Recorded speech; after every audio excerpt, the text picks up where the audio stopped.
तो चलिए समझते हैं अपने खास मेहमान जो हमारे साथ अब स्टेज पर जुड़ने वाले हैं, डॉक्टर दीपक जैन से। आप American academy of financial management में इंडिया और साउथ एशिया के निदेशक हैं। मैं उन्हें आमंत्रित करना चाहूँगी और मैं उनसे जानना चाहूँगी वित्तीय आज़ादी का मंत्र। Sir please come on stage.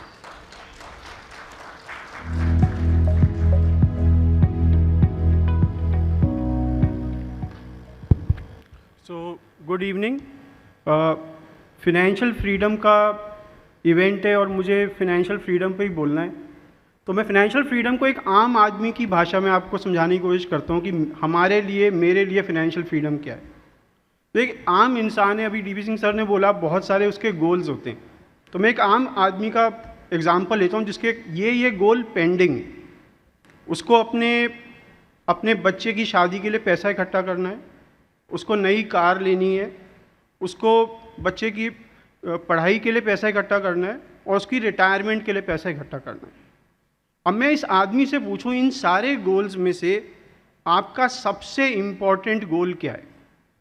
ज़्यादातर व्यक्ति इसमें एक ही आंसर देंगे, या तो वो होगा नया घर खरीदना है या बच्चे की पढ़ाई का पैसा इकट्ठा करना है। एज अ फिनेंशियल प्लानर मुझे एक चीज़ के बारे में बिल्कुल भी शक नहीं है कि इन सारे गोल्स में सबसे इम्पॉर्टेंट गोल उसकी रिटायरमेंट है।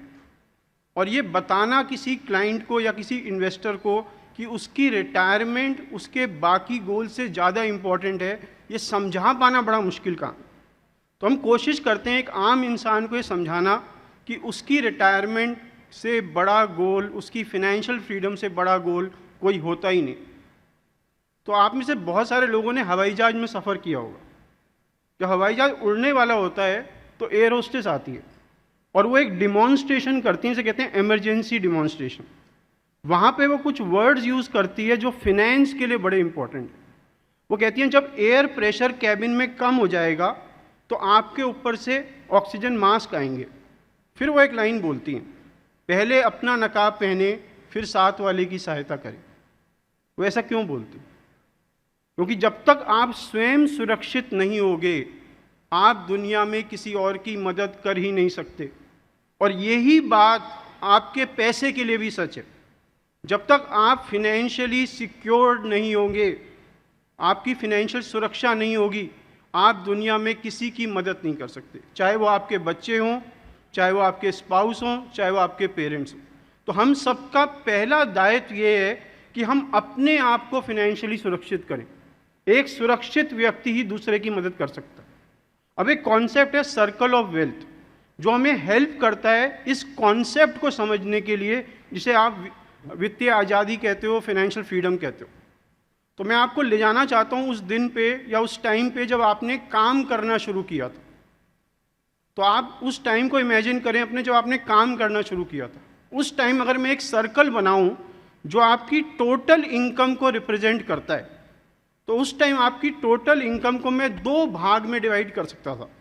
एक थी आपकी करंट इनकम जो कि आपकी सैलरी या बिजनेस से आ रही थी, और बाकी थी आपकी इन्वेस्टमेंट इनकम जो आपकी निवेश से आ रही थी। जब हमने अपना काम करना शुरू किया हमारी ज़्यादातर इनकम कहाँ से आ रही थी? सैलरी या बिजनेस से आ रही थी, और टोटल इनकम का बहुत कम पार्ट हमारी निवेश या इन्वेस्टमेंट इनकम थी। हमारी सबकी लाइफ में एक पैसे की साइकिल चल रही है, और वो साइकिल क्या है? एक आदमी के पास या हर एक आदमी के पास एक इनकम होती है, वो उस इनकम में से कुछ एक्सपेंस करता है, जो बच जाता है वो उसकी सेविंग्स होती हैं, और जब वो सेविंग्स को इन्वेस्टमेंट में कन्वर्ट करता है तो वापस इनकम में ऐड होना शुरू हो जाता है। अब आपका क्या रोल है इस साइकिल में? एज अ पर्सन जिसकी ये साइकिल चल रही है, उसका रोल क्या है? उसे क्या करना चाहिए? किस चीज़ की कोशिश करनी चाहिए? आपको कोशिश करनी चाहिए किसी तरह से मैं अपनी इनकम को तो मैक्सिमाइज करूं, एक्सपेंस को मिनिमाइज करूं, सेविंग्स को मैक्सिमाइज करूं, और ऐसी इन्वेस्टमेंट में कन्वर्ट करूं जो मुझे हाईएस्ट पॉसिबल रिटर्न दे उस गोल के लिए। अगर ये काम मैं साल दर साल करता रहता हूं तो मेरा इनकम सर्कल हमेशा के लिए बदल जाएगा। अब मेरी ज़्यादातर इनकम इन्वेस्टमेंट से आ रही होगी और बहुत कम पार्ट टोटल इनकम का मेरी करंट इनकम का पार्ट होगा, मेरी सैलरी या बिजनेस से आई। जिस दिन आप लाइफ के इस स्टेज पे पहुंच गए, इस पड़ाव पे पहुंच गए मैं कहूँगा आप रिटायर हो गए, आप फिनेंशियली फ्री हो गए। मैं आपसे 2 क्वेश्चन पूछता हूँ। पहला क्वेश्चन है, आप हर महीने कितना पैसा कमाते हो? इसका आंसर सबको पता है। पर मेरा दूसरा क्वेश्चन ये है, आपका पैसा हर महीने कितना पैसा कमाता है? लाइफ में 2 ही ऑप्शंस हैं, या तो आप पैसों के लिए काम करो या आपका पैसा आपके लिए काम करे। दोनों में से बेटर कौन सा है? ऑब्वियसली आपका पैसा आपके लिए काम करे। और जिस दिन आपका पैसा आपके लिए इतना काम करे कि आपको पैसे के लिए काम ना करना पड़े, उस दिन आप फिनेंशियली फ्री हो जाते हैं। और मेरा क्वेश्चन आपसे ये है, सपोज आप लाइफ की उस स्टेज पे पहुंच भी गए जहां पर आपको पैसे के लिए काम करना जरूरी नहीं है, क्या आप तब काम करना बंद कर दोगे? क्या उसके बाद काम करना छोड़ दोगे? नहीं, आप तब भी काम करते रहोगे। पर अब एक डिफरेंस होगा आपके काम में। अब आप खाली वही काम करोगे, केवल वही काम करोगे जो आपको करने में अच्छे लगते हैं। वो काम बिल्कुल नहीं करोगे जो आपको करने पड़ते हैं। अब मेरा क्वेश्चन आपसे ये है, आप सबसे, क्या आज की डेट में आप केवल वही काम करते हो जो आपको करने में अच्छा लगता है, या आपको अभी भी पैसों के लिए काम करना पड़ता है? अगर आपको अभी भी पैसों के लिए काम करना पड़ता है तो आपको उस पड़ाव पर जिंदगी के बहुत जल्दी पहुंच जाना चाहिए जहां पर आपको पैसों के लिए काम ना करना पड़े। अगर आप उस स्टेज पे पहुंच जाओगे तो आप वो बन पाओगे अपनी लाइफ में जिसकी बनने की आपके अंदर क्षमता है, पावर है, क्योंकि हम अपना बेस्ट उसी चीज को दे सकते हैं जो हमें करने में अच्छी लगती है। मेरा कहने का बिल्कुल भी मतलब नहीं है कि आपने बच्चे की पढ़ाई पे पैसा मत लगाओ, नए घर पे पैसा मत लगाओ। मैं खाली यही कहना चाहता हूं, अगर आप सारे गोल्स, इन इंपॉर्टेंट गोल्स को फंड कर सकते हो एक साथ करिए, पर अगर आप पे ऑप्शन हो कि मुझे इनमें से एक ही फंड कर सकता हूं, तो अपनी रिटायरमेंट और फाइनेंशियल फ्रीडम को पहले प्राथमिकता दें then any other goal in the world. US में एक फाइनेंशियल प्लानर है, उनका नाम है सूजी ऑर्मन। सूजी ऑर्मन ने एक बुक लिखी, 10 लेसन्स ऑफ मनी।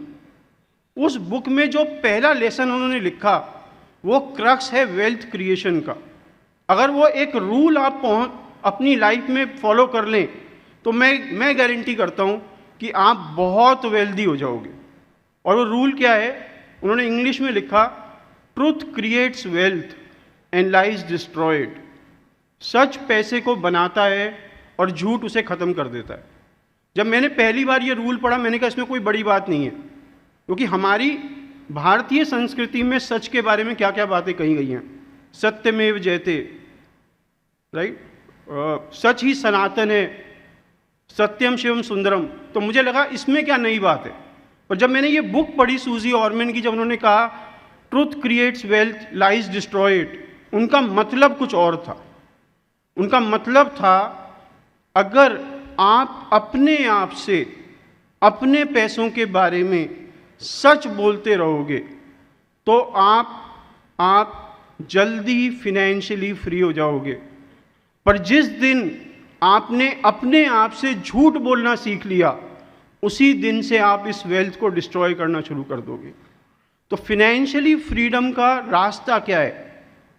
एक ही रास्ता है, अपनी इनकम को मैक्सिमाइज करें, सेविंग्स को मैक्सिमाइज करें और ऐसी इन्वेस्टमेंट में कन्वर्ट करें जो आपको हाईएस्ट पॉसिबल रिटर्न दे आपके गोल के हिसाब से, और अपने आप से अपने पैसों के बारे में सच बोलते रहें। फिनेंशियल फ्रीडम फिनेंशियल हैबिट्स का नतीजा होता है हमेशा। यह आपकी फिनेंशियल नॉलेज के बारे में नहीं है, क्योंकि यहाँ पे बहुत सारे लोग बैठे हैं और बहुत सारे लोग सुन रहे हैं जिनको नॉलेज बहुत है, पर वो एक्चुअल में जो करते हैं वो डिसाइड करता है उनका financial future. That's all from my side. Thank you very much. Thanks a lot. Thank you Deepak ji, बहुत बहुत शुक्रिया आपका। और देखिए, आपने एक मंत्र दिया है, income maximise, saving maximise, expense minimise. I think बहुत काम का मंत्र है और जाहिर सी बात है हम लोग अगर इसको अपने जीवन में उतारेंगे तो काफ़ी काम आएगा। मैं मनी 9 के कार्यकारी संपादक शुभम शंखधर जी से ये आग्रह करूंगा कि वो स्टेज पर आएं और डॉक्टर डीके जैन जी को सम्मानित करें। प्लीज शुभम, एक बार जोरदार तालियां हो जाएं डॉक्टर दीपक जैन जी के लिए।